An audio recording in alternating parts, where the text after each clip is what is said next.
Good morning, mayam. Kamain to nari. Mayam ngasi di ay chak thoge tawri ko ngasi kay hai asparagus ka rajma ga ma iron ge duga gi di lupa manbi ga lota ga ma thonge ko. Lota singarang frozen the phang ba ko lota se kochur lathi hai ko pan gi lathi ena ko. Ado lota ga kaino ga lupa manbi ga ma thonge duga di iron ba matauge do haren cha pusu mate khatang utlak ke ko mayam da en ma pan se jingo pan gi weather se nong mangli tawra ka ngasi thok toira thoi toira so khang de ko weather si matungin na jengani do sa to bo su mayam do utlak ke yeng binasi ko mayam se ge tu lupam bi kana ngori ko lupam bi se manipur da di kari haina ko ge khang de lupam bi jam phajai bangladeshi store de gi lo bani ko lupam bi se sathina phajai but akoi adri bengal ne di chapila hai ko ado hai metero na di kari hai ba dagi di lota na siga lei re ko मैं हमसे 5 पुरोन ना shock तोड़े को तेजपत्ता का दगी di lota ngauri ko masala ha le ga hapni sigana rajma ga asparagus ke iromba lore ko ma'am आई के है लोटा की सुंदर कंशोय म तो गेरे तो रिको बीन्स का आलू का दे मोटर थरा हाफ कनी देदी चई टोमेटो खरा हाफ कनी को मैम सिगला आगा तबक सुहल्ले सेस मारी दो ए मोय की चखुम से पी यूके की नॉर्मली मोय की अपार्टमेंट सिंग से खरा पिकल लेबा को यूएस की कंपेयर तौरगा यूएस ने कितने चाव हेली अदुना ꯑꯩꯒꯤꯗꯤ ꯆꯪꯕꯒ ꯂꯣꯏꯕꯒ ꯃꯥꯟꯅꯔꯦ ꯄꯤꯇ꯭ꯔꯨ ꯄꯤꯛꯑꯦ ꯑꯩꯉꯣꯟꯗꯗꯤ ꯑꯗꯨ ꯃꯣꯏꯗꯗꯤ ꯑꯗꯨꯝ ꯀꯩꯅꯣ ꯇꯧꯕꯗꯣ ꯀꯝꯐꯣꯔꯇꯦꯕꯜ ꯑꯣꯏꯖꯕꯗꯣꯀꯣ ꯃꯣꯏꯅ ꯌꯨꯁ ꯇꯨ ꯑꯣꯏꯕꯅꯤꯅ ꯑꯩꯅ ꯑꯃꯨꯛ ꯑꯥꯗꯒꯤ ꯂꯥꯛꯄꯅꯤꯅ ꯈꯤꯇꯪ ꯄꯤꯛꯄ ꯑꯩꯉꯣꯟꯗ ꯐꯤꯜ ꯇꯧꯋꯤꯀꯣ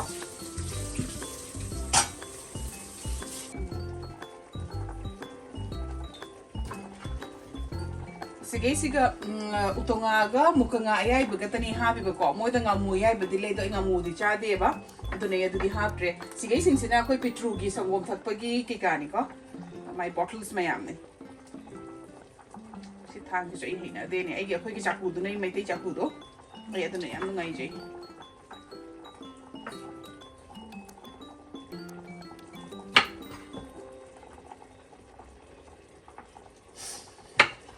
ꯖꯦꯁꯥ ꯐꯅ ꯆꯥꯔꯁꯨ ꯀꯣ ꯃꯄꯥꯟꯗ ꯐꯅ ꯍꯥꯎꯕ ꯆꯥꯔꯁꯨ ꯑꯩꯈꯣꯏꯒꯤ ꯂꯥꯁꯇ ꯑꯩꯒꯤ ꯀꯩꯅꯣ ꯆꯥꯛ ꯌꯦꯟꯖꯥꯡꯁꯦ ꯀꯥꯡꯁꯣꯏ ꯎꯇꯣꯡꯉꯥ ꯏꯔꯣꯝꯕ ꯆꯥꯍꯧꯗ꯭ꯔꯦ ꯏꯁꯥꯁꯦ ꯋꯥꯈꯜ ꯅꯨꯡꯉꯥꯏꯇꯕ ꯐꯥꯎꯏꯕ ꯉꯔꯥꯡꯁꯨ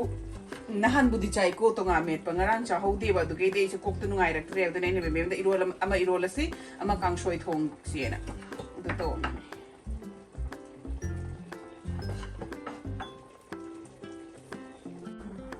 मैम आईगी बिम मैं अखोय बिम मोय के सिगी रेफ्रिजरेटर से एम आम नि को केनो दुम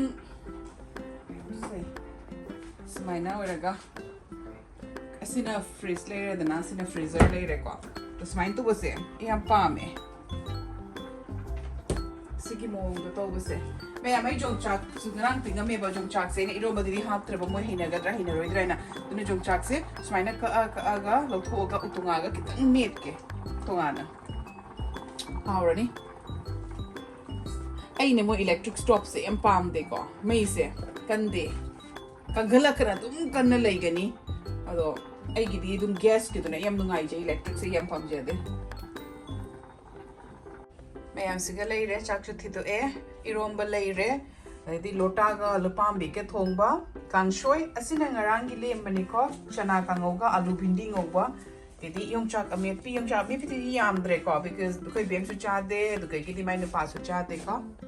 base kitan kha utlam ge ko esu ye mukbang to bu di hei te de shu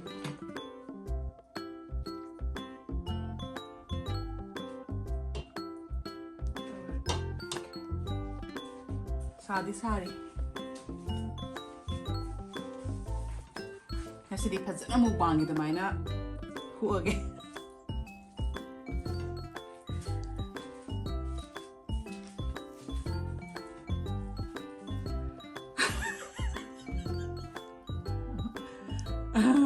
sai bu pung amaro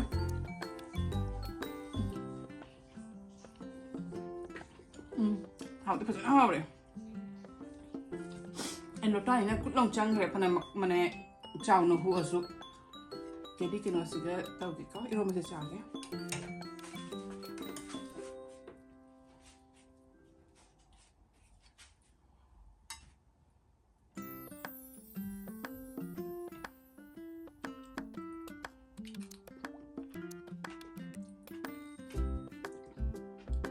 이러면 좀 하we asparagus se ko ya de sil jadi dei urak te ko but manipur de me am thanare hai ko fazana hawe asparagus iron ba and yung chaga me pisiga chara ge yung sak se ni makut lo ko ni ko makut chaba tum ngam dre soina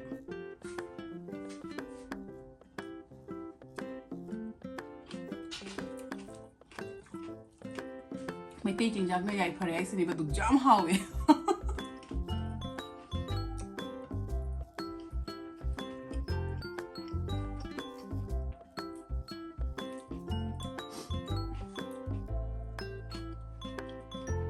mayam chabra gong phangna rasiko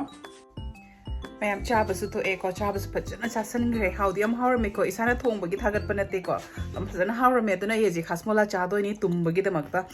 tadi ware ko gi henjena charaga wa balum tha boy bado do oire adune to ngasi budi kai yu tho oroi mapan se keno oi ko amna nong mangli nung shi chu kana sitli hoji and ge di nong chu kitang khik tak to bo ko aduna ngasi budi kada yu tho oroi keno movie ra keno jenga ga ngasi gi din na de lelani adune do ke di khoi bembe moi gi su yum se kitang budi keno oi ko 2 bedroom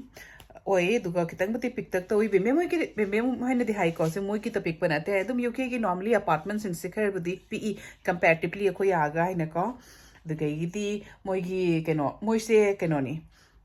aina hayeng January tang 3 ta handoi ko ai han baloraga hafta magi matung da moisu India chatoi ba khoi mem gi maternity leave da haji mem lei ko aduna mak thamari muk India da leirakani aduga adu hala aga keno to de ba moisu jum shindo kani an hai ba ko aduna di boxes ta poche me am hapchela ga thammi ba ko because hayeng hala aga adum jumshin bado kom na bahai na adu dana su katang mudi ke no ore congested ore ko boxes mai am da pochi hapche laga kana tau bani na adane khoi bem su sigegi ma normally work from home to wi bako ma se hajik maternity leave tani ma su HMI company mi mudi khangde ma su UK based IT company da tau bani bako adane do mai thabak se June lagi ra kaino ma join tau doi ni ko adana ma hajik Lakipur chatlu rani be memgi na pa mayum de Lakipur gi ni hai bako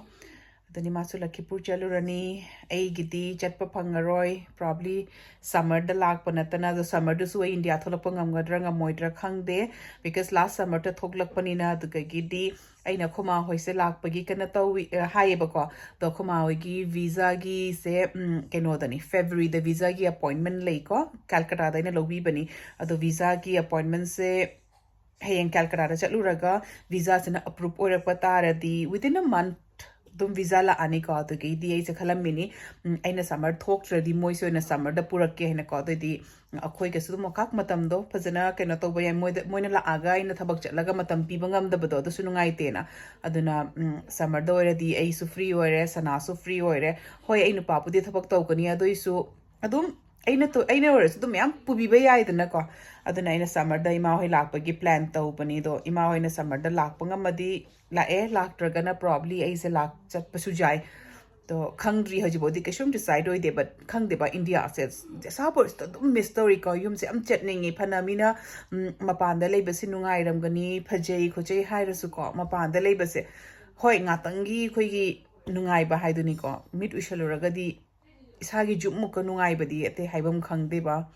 aduni yum dum mystery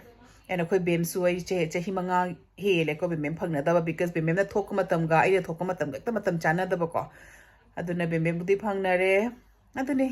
the mayam video se kari video no khang tre kitang thong ba khara cha ba khara adum video macha ma dum namsel le ko kai haidi no kari daily blog sunate adum macha ma dum namme ado mayam nungai biraga di comment section to haibiro o and aibu aiki video sibu anoba chinauna jeng bi bata di channel sibu support to poina please channel sibu subscribe to biramo and aibu hana de ki support to bi rei chinau mayam bu thank you so much for aibu support to bi bagi damakta mathangi video dum phangna resi mayam bye everyone nungai na leyo ko